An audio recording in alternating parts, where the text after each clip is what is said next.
Bonjour, on m'appelle le Conteur, et aujourd'hui laissez-moi vous raconter l'histoire mythologique de Hercule.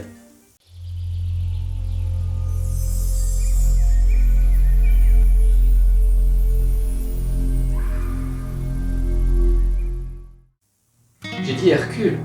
Pardon, Héraclès est un héros de la mythologie grecque et sûrement le plus connu de tous.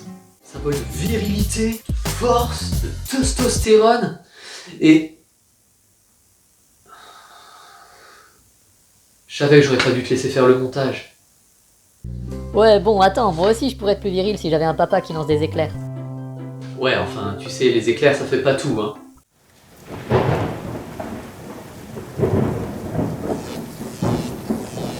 Ah ouais, quand même.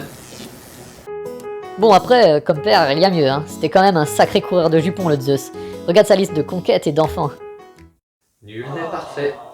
Mais c'est vrai que si vous recherchez une histoire féerique et romantique, je vous invite plutôt à regarder le Hercule de Disney, parce que sa vraie vie ressemble plus à un épisode de Game of Thrones qu'à la saison 5 de Mon Petit Poney. Quoi? Tu regardes Mon Petit Poney? Enfin, de ce que j'en ai lu sur internet. Hein. On enchaîne. Si vous souhaitez un résumé court et simple de son histoire, alors laissez-moi vous résumer en gros la vie de Héraclès. C'est parti! Héraclès est l'enfant bâtard d'Alcmène qui s'est fait tromper par Zeus ayant pris la forme de son mari Amphitryon afin de s'unir avec elle, rallongeant même la nuit de 3 jours. Amphitryon qui est rentré entre temps va lui aussi s'unir à sa femme qui donnera alors lieu à la naissance de 2 bébés, Héraclès fils de Zeus et Iphiclès fils d'Amphitryon. L'attirance que Zeus ressentait pour Alcmène suscita la jalousie d'Héra. Non, pas celle-là, hein. Elle ressemblait plutôt à ça. Déesse des femmes et du mariage, épouse de Zeus qui décida de détruire le fruit de leur amour en envoyant 2 serpents dans le berceau d'Héraclès encore nourrisson qui les maîtrisa à main nue.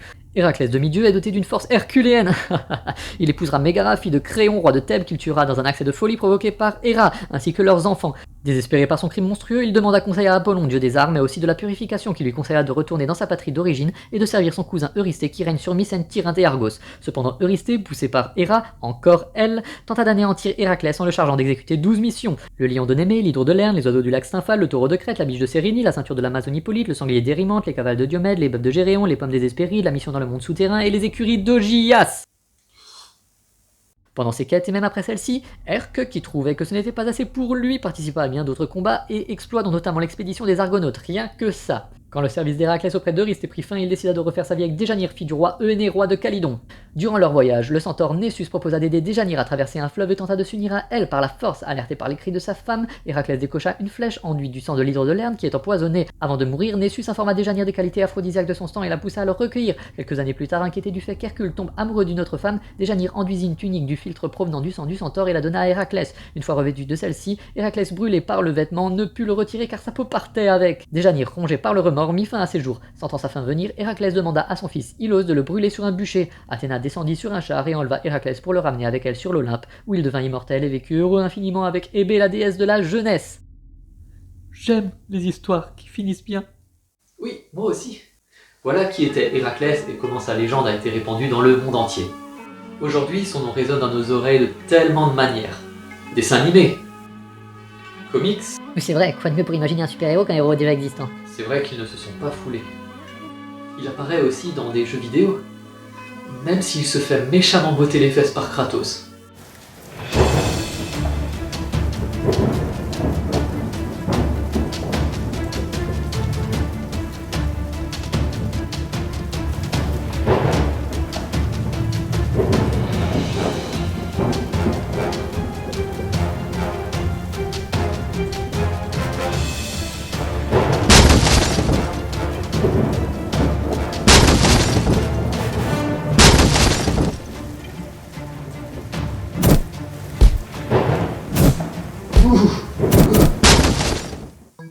Il y a aussi un roman graphique dont le film avec Dwayne Johnson est tiré et que j'ai trouvé intéressant quant au sujet qu'il aborde sur comment un mythe est créé. Mais c'est vrai que j'attends quand même une version beaucoup plus fidèle à son mythe, avec pourquoi pas ses 12 travaux, qui entre les mains d'un bon réal pourrait envoyer du pâté. Spielberg, j'attends ta version. Ou pourquoi pas en série pour remplacer celle qui date un petit peu maintenant et qui, ne nous le cachons pas, avait des effets spéciaux qui laissent un petit peu à désirer.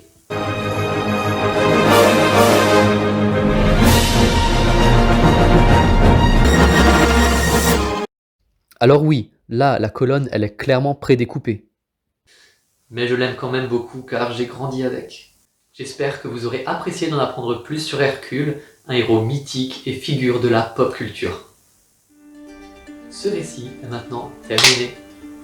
A bientôt pour découvrir ensemble une nouvelle histoire dans ce merveilleux livre qu'est la vie. C'est un peu nul comme fin, non? C'est quand même pas mal les éclairs.